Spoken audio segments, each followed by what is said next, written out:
This is the news at 10, live from Channels Television.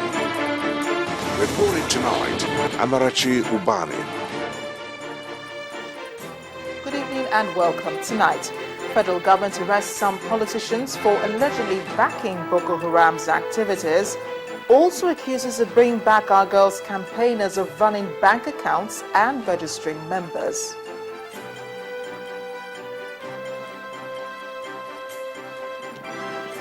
House of Representatives orders FAN to speedily replace all CCTV cameras to check extortion at the nation's airports.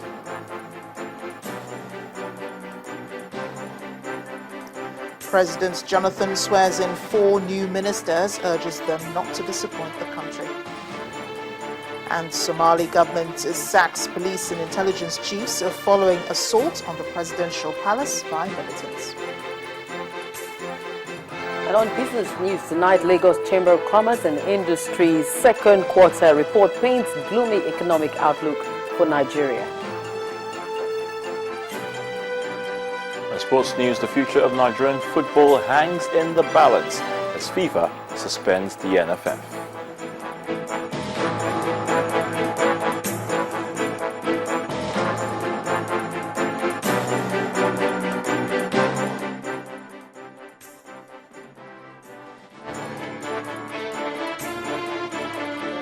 Has found evidence that some politicians are providing backing for Boko Haram.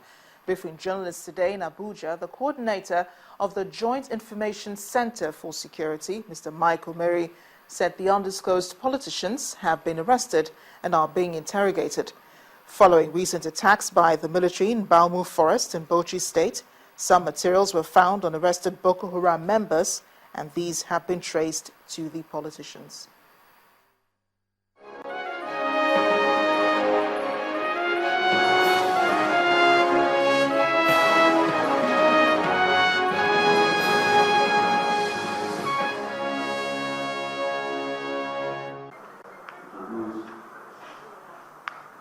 According to Omiri, some of the items recovered from the Boko Haram suspects implicating these politicians include some sensitive registration cards. While the agency has refused to mention names of these politicians, it promises that security agencies will not condone involvement of politicians in activities that threaten national security. We wish to emphasize that the government, particularly the security forces and agencies, will not condone involvement of politicians in security matters where the interests of our country is concerned or involved. The center says efforts are ongoing to ensure the rescue of the over 200 schoolgirls abducted from Chibok, Borno State, over 2 months ago. Please be assured that operations everywhere that we suspect or have reason to know the location of terrorists. Sambisa just happens to be one of them. And everywhere they are located in this country, security agencies will go after them. Meanwhile, spokesperson for the Department of State Services warns the Bring Back Our Girls campaign group, which has been staging several protests for the release of the abducted girls, to be civic with their activities, as security operatives will not tolerate actions aimed at undermining government's efforts to fight insurgency. It is an ordinary movement seeking to act or put pressure on government and security operations to, release these girls. There will be no need for the group to begin to have tags, insisting that you must have a tag and you must be properly registered. We also know, security forces also know, that they have bank accounts. We also know that they want to go to a Sokoro extension and simulate some false movements where they have foreign media to say that they are marching into Sambisa and Chibok. We know that. Boko Haram activities has wreaked serious havoc in the country in the last 4 years, killing hundreds of people and leaving several others maimed, actions that have met with much international condemnation.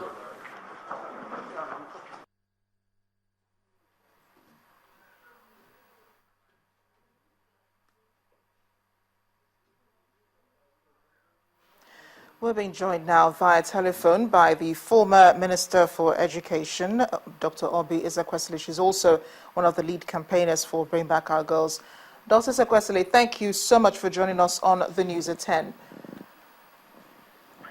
Yes, hello. Yes, we've just heard this report about the federal government accusing the Bring Back Our Girls campaign of running bank accounts and also of registering members. What do you say to those accusations? That's absolute falsehood. In fact, I call it the cocktail of falsehood. We don't need bank accounts. This is strictly a citizens' movement. Neither do we need to register members. There's no person who walks over to the Unity Fountain that has not participated in our meetings. There's absolutely no truth to that. And I think that that should really worry Nigerians, that our own state security service would actually put out such, I don't even know what to call that. It might be helpful, Doctor, if you clarified probably how the Bring Back Our Girls campaign is funded, just for clarification. Well, it's very simple. The needs that we have are so basic. It's the T-shirt. And I can see some of the people in T-shirts, and I can see some of the people wearing those face caps. That's all we need. And what normally happens is that all those members see there, some bring in 10 T-shirts, some 100. There's nothing that we need any kind of money for. So, this is really a pedestrian kind of falsehood. And how are members recruited? People just coming to join the campaign? Recruited. We don't even recruit members. You see what we do? We are in an open space. You walk in. Amarachi, you can come. You can come join us. In fact, your people have covered the meetings right there at the fountain, at the Unity Fountain, every day in the last 70 days today. Every day. They've been there. You just need to ask your people. Okay? Thank you. Dr. Ezekwesili, thank you so much for joining us on the news then. at Have 10. a good one. Bye. Thank you. Dr. Oby Ezekwesili is the convener for Bring Back Our Girls campaign. She was also a former Minister of Education in Nigeria. Now to the campaign itself, calling for the rescue of the over 200 girls abducted by Islamist militants in Borno State. They say further delay in rescuing the girls could expose them to more danger. During the sit-out session in Abuja today, the campaigners asked the government to explore all options in its efforts at rescuing the girls. Their advice is coming on the heels of a warning by the Department of State Services on the activities of the campaigners. For 75 days now, these campaigners have continued to demand the rescue of the 219 girls abducted by the Islamic militants Boko Haram in Chibok, Borno State on April 14th. Although coming out on a daily basis to hold sit-out sessions for members of the group has been a challenging one, they, however, say they remain resolute in ensuring that government and security agencies rescue the girls. We need that they put all options on the table. If they have to negotiate, they should negotiate. If they have to apply pressure, they should apply pressure. If they have to seek further cooperations with international partners, especially around intelligence gathering, especially around securing our borders, they need to do that. If they need to request for information from the members of the public and gain the trust of the people in that region, they need to do all that is possible to ensure that these girls are rescued and alive. For some other campaigners, time has come for the government to explore all avenues in its bid to rescue the girls. According to them, the delay in rescuing the girls will expose them to more danger. We want the girls back. The longer it takes, the more precarious their situation will be. The longer it takes, the more endangered they will be. The longer it takes, the more, anything can happen. Young girls between 15 to 22, and there's a whole lot of problems that can come with that. You have about 200 of them in some place where there are only makeshift tents. There's no good sanitary condition. There's a temptation for them to be assaulted by the abductors. So it's just the longer it takes it puts a lot of a burden on the government. The longer it takes, it's a bad PR for our government, and we are just urging them to just step up whatever they are doing right now. Days have turned into months since the girls were abducted from their dormitory at a government secondary school in Chibok, Borno State. As the clock ticks and days go by, these campaigners and many Nigerians look forward to the safe return of the girls to their families and loved ones. Meanwhile, the president has inaugurated the Steering Committee for Safe Schools initiative, pledging the resolve of his administration to tackle insurgency headlong. In his speech at the inauguration, President Jonathan explained that security operatives are doing everything possible to get rid of Boko Haram's menace. Our State House correspondent, Oby Ezekwesili, has more. And so there's a long-term issue that needs to be... The idea of safe schools came up during the World Economic Forum. The international community had pledged to assist the federal government to go beyond just the rescue of the Chibok girls to security of schools in the country. The committee, which is co-chaired by the Minister of Finance, Dr. Ngozi Okonjo-Iweala, and the former British Prime Minister Gordon Brown, also has Aliko Dangote, Nduka Obayewune, as well as governors of Adamawa, Borno, and Yobe states, among others, as members. The objective of the Safe Schools Initiative is indeed to enhance the safety and security of our schools nationwide. It's a nationwide program, but because of the situation in the emergency states, we will begin in the states. It is supported by the Presidential Initiative for the Northeast, which will be responsible for two other aspects, which is the emergency relief aspect and the reconstruction of damaged public infrastructure.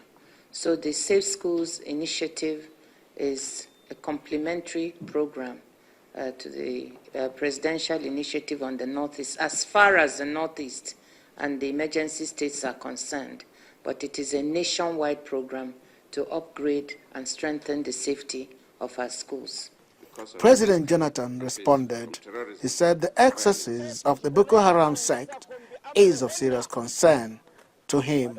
Well, the country is passing through stress within this period caused by the excesses of the Boko Haram sect. And the government has been approaching this from different fronts. We always insist that the defense of security does not end terror, but you need to stop the collateral damage on innocent people and the destruction of innocent people's properties. And that is why the security services have to intervene. But for us to win the war, we need to look at it holistically. Economic issues, educational issues, religious issues, socio-cultural issues. We have to look at all the dimensions. The president said the Safe Schools Initiative was one of the areas where his government was intervening. He decried the high rate of schools dropout, which he said had risen to 70% in some states, saying that was not acceptable. In Borno State today, for example, children, particularly girls, are not going to school because of the risk they face from terrorism and violence.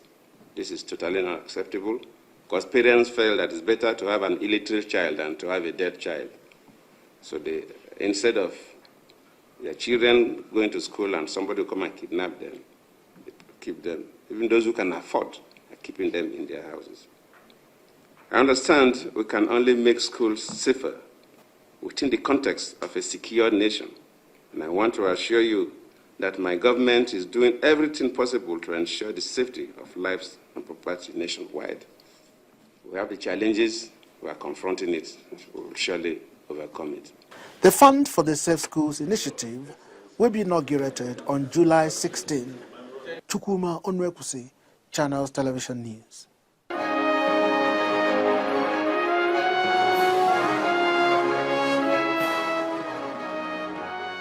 In part two after the break, mother and daughter arraigned over drug deals in Anambra State. That's in a moment. Please stay with us.